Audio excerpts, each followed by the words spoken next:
I love the fact that everybody wants the Lakers to win. That's how it's supposed to be. Oh, my goodness! Edwards!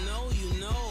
Looking back to LeBron! Everybody's locked in, we're a hard team to beat. Time for Luka magic. He's battle-tested. He's been in big moments. Probably goes down as the greatest player to ever play basketball, so it's going to be a fun road. That's the reason we ball for. Circle round twice for the encore. If you know, you know.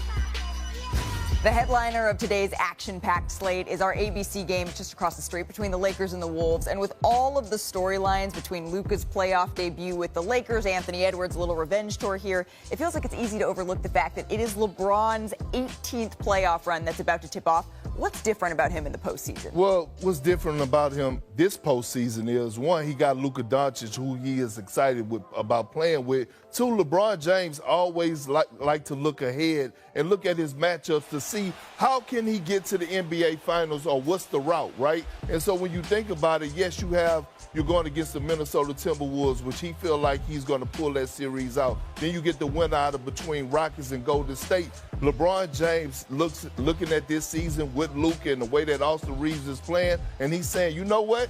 We have a legitimate shot of getting to the NBA Finals. And if I'm LeBron James and I get to the NBA Finals, the greatest player of all times, we don't know what could happen.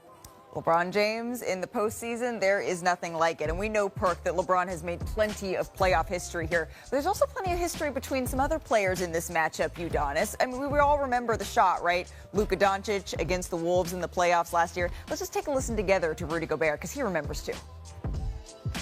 My whole career, I'm very likely to be crossed over, very likely to people are going to hit some tough shots over me, and then I might get dunked on. All that stuff might happen, but let's see what happened over the course of, hundreds and hundreds of possessions. All right, so what does Luka need to change, or Gobert rather need to change when he gets switched on to Luka here? Well, he definitely needs to stay in front, kind of push him to his help. I would advise that Minnesota shrinks the elbows, never letting Rudy feel like he's absolutely one-on-one. But if we look here, we're looking at the drop coverage right now. Right now, Luka's coming off seeing too much space. He's 6'8", so once he gets the defender on his back, he creates that 2-on-1 pocket. He has the pull-up. He has the crossover. He has too many options right here. So now he crosses over like he's going to lay it up. No, but he throws the lob to Gafford right now. Too many options as he comes off that pick and roll. Once again, I think the scheme is to set it up high. So once he sets it high, he has so many options. Now, once again, at 6'8", and this is Kyle Anderson, who's a big defender, but Luka is big. At 6'8", he gets in that pocket and keeps him on his backside. Now Rudy is in that 2-on-1 again, and he gets the lob again. Luka thrives in that drop coverage. He's averaging 1.14 points per play against the drop coverage. Rudy works in the drop coverage 64% of the time. I think Minnesota really has to make an adjustment, and if I'm making that adjustment, I'm matching Rudy's minutes with Jackson Hayes. I'm trapping Luka out at the three-point line. I'm making Jackson Hayes beat me. He has to be the playmaking big in the middle. You change that rotation when you bring Bron in at the 5, obviously, but with Jackson Hayes in, I'm not switching, and I'm definitely not drop coverage against Luka. I love what J.J. Redick said. He said, I think Luka likes to play against Rudy Gobert so much because he's a 4-time Defensive Player of the Year, and Luka thrives going against the best in the world because he thinks that no one in the world can guard him. UD, thank you so very much for that breakdown here, sir. So we've talked about the Lakers stars here, but what about on the Timberwolves side of all of this, right? That's where we get to Anthony Edwards, who said he's exactly where he wants to be. He thrives being the underdog, Stephen A. What are you looking for from him? I'm looking for spectacular play from this man. I'm looking for this man to cement himself as a superstar in this league, recognizing that he's going up against two global iconic figures in the world of sports, in Luka Doncic and obviously LeBron James. This man, Anthony Edwards, despite his greatness, is only averaging 19 points on 40% shooting, 32% from three-point range against the Lakers this season. Okay, 3 of those games, first 3 games, he's being guarded by Max Christie.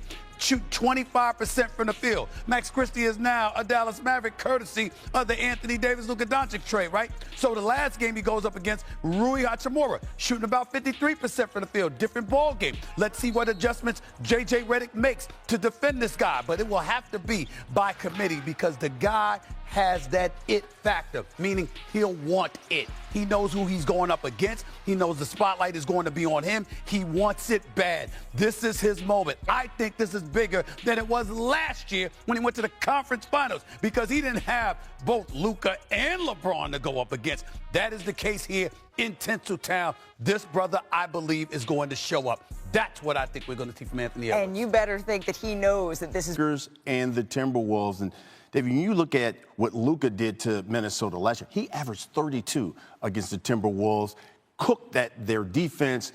Remember the dagger that he had against Rudy Gobert here. What should the Timberwolves' defensive strategy, you think, be for Luka? All right, Q, I know you know this. Defense is all about good hands, right? Yeah. So Minnesota got to take those hands, put them together, and pray, because they got no option about what to do against Luka. Don't do it like that. Look, now. let me tell you, they tried everything last year in the playoffs. They doubled the man. They tried to blitz the man. They were switching on him. They did nothing, and he turned Rudy Gobert into a Lunchable out there in the playoffs. They had no option. But there is a little bit of hope. There is some hope for them. They have to use their offense to create their defense with Luka. They have to put him in all kind of action when he's got to play defense. They got to put him in foul trouble. They got to frustrate him. They got to tire him out, because that is going to make him less effective on offense. Otherwise, I got nothing for them in terms of what they're going to do when he has the ball in his hand. Q, he said they got to pray here on Easter weekend.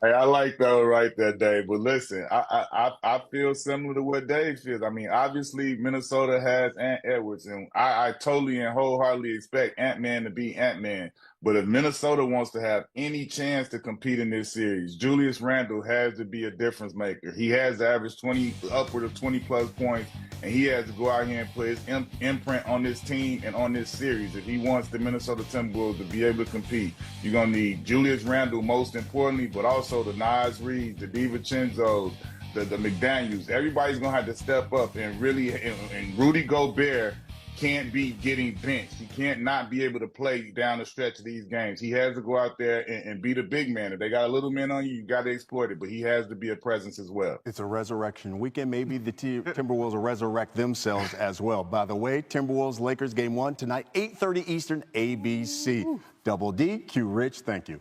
It's time. It's time. Let's go. Tip off today, 4 Game 1 matchups today. ESPN ABC finishing the night with Luka and LeBron. Those Lakers taking on the Ant-Man, Anthony Edwards, and the Timberwolves. So with that, let's bring in our NBA reporter, Tim Bontemps. Timmy B, let's dive into the final game of the night, and that is the Lakers and the Timberwolves. Of course, the front line will be a major factor here. It is a strength of the Timberwolves. The lack of size is something we've been talking all season long about the Lakers. What can you tell us about the clash of styles here?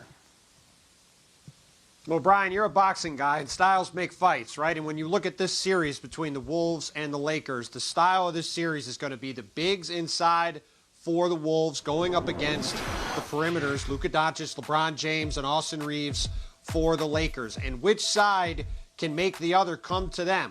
Whether the Lakers have to adjust to Minnesota's size, or whether the Wolves have to downsize to combat those perimeter guys.